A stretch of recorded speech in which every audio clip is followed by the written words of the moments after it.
April 26, 2012. It is week 5, day 4 of Farrell's Extreme Body Shaping.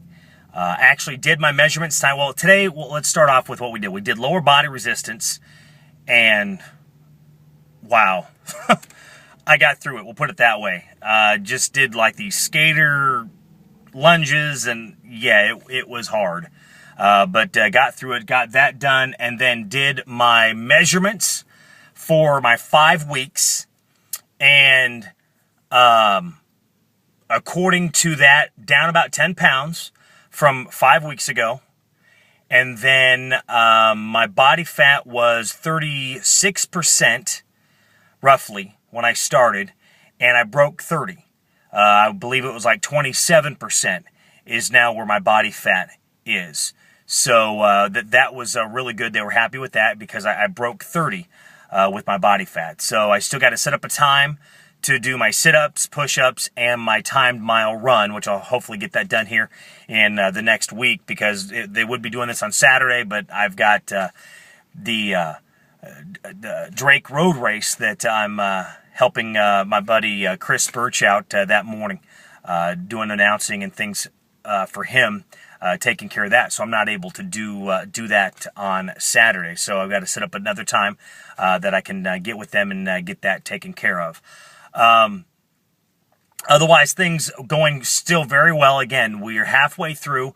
It's all going to be downhill from here, and they're actually talking about running, which actually works out pretty good, because they want you to start running during the second half of the extreme body shaping.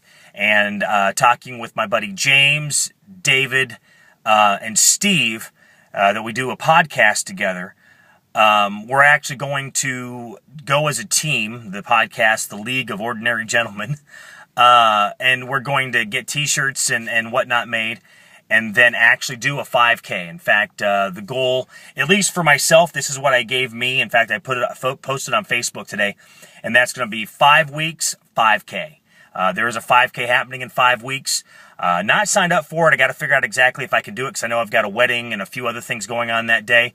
But either way, that's my goal, that I would be able to do a 5K in 5 weeks, which really, if you think about it, shouldn't be that big of a deal. But we're going to start training. The guys are getting together on Sunday.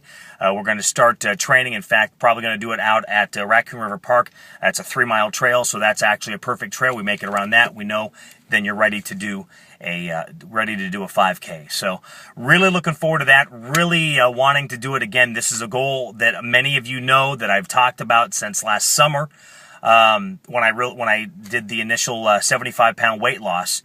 And as that was coming down, and I found out that I was actually able to run and do things better, that that was a goal that I gave myself last year, to do a 5K. And didn't really, and I kind of started dinking around with it last summer, doing some running at Grays Lake and a few other places. Didn't really get much farther with that. Just, you know how it is, things get busy. I'm just as bad at procrastinating as anyone else, letting work and other things get in the way of what that goal is. But this time I'm not. This time my goal, 5K in 5 weeks. My goal is that in 5 weeks I should be able to run a 3.1 miles or 3.2 miles, whatever that is, a 5K. I should be able to do that here in 5 weeks. That is what my goal will be. So if nothing else, that's what I'm really strengthening, putting on myself, that I'm going to be able to do. So I really hope I can get that done. I will. You know what? I will have that done in the next 5 weeks. Again, with David and them doing it with me and helping me, it's going to be a lot of fun. And in fact, I've talked about some people about this, and they say this, that, oh, that's a lot, or a lot of different things. But, we have to put our goals. We have to know what we want to do. We need to know what we're going to set our mind to do. But we can't let others' words deter us from what our goals are. We need to do things that are, not that it's something you're not going to be able to do. It can't be an impossible goal, but it needs to be something that's going to challenge you. And I know this is something that's going to challenge me. And, that's something that I have decided that I've actually had to learn over the past year or two, is to quit letting other people's words affect what I'm doing. Basically, I went to one of my motivational works, and they said workshops, and the word was actually said, anything that you do, you're basically being told by somebody else that you can do it. You know, it's like 90% of what you do, or 70% of what you do, is actually you're being told how to do that. And so you've got to figure out, you know, it's those people's words. You remember that when you're in kindergarten and elementary, how they say words hurt.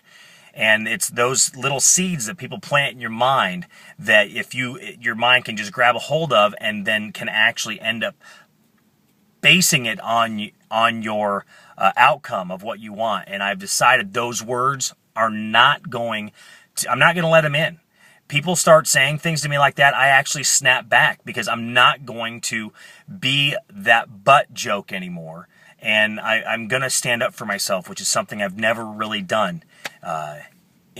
Ever have I done that. And I'm really starting to stand up for me now. A lot of people aren't liking it and get called a few names for it. But, you know, when are you going to stand up for yourself and not allow yourself to be that doormat and let people just walk over you, and pretty much, you know, whatever your goal is, whatever it is that you want to do, you're going to push that off to the side because you let somebody else go out in front of you. And if you're going to keep doing that, how can you be successful in anything that you do, either being a relationship, you know, personally and professionally? How will you be successful? And that's the one thing that I'm knowing, that we really need to make that investment in us, physically, mentally, and spiritually. And if you keep letting other people getting in front of that, then you're not going to be able to make yourself grow and get to the next level that you need to be, because you're just letting everything else just fall down and just fall on top of you. And it's time to stand up and be heard. Stand up and actually do something for yourself. Gain that strength. You know, we're told how, you know, when things are beaten down, that you really got to get up. I mean, I'm a real spiritual guy, and God says, you know, He's there to lift you up, and I'm asking Him. I look for Him to lift me up and to help me and to pick me up and to give me the strength to move forward and to do what I want to do, and that's what I'm doing. And I have to admit, some people are really digging it, and they're congratulating me and shaking my hand, and they said that they've seen a lot of change. Some people not digging it and having big problems with it, having huge issues with it. But, you know, it's time for me to not lay down anymore, and time for me to start working on myself so I can actually be there for my kids. You know, Alex and I having dinners, lunches, and hanging out and talking a lot more, texting, and you know, just being there. You know, someday I'll probably have grandkids. So do I want to be here for them, or am I just going to, you know, let that candle just extinguish out and be gone? I'm taking a stand. I'm making a change for me, bettering my life.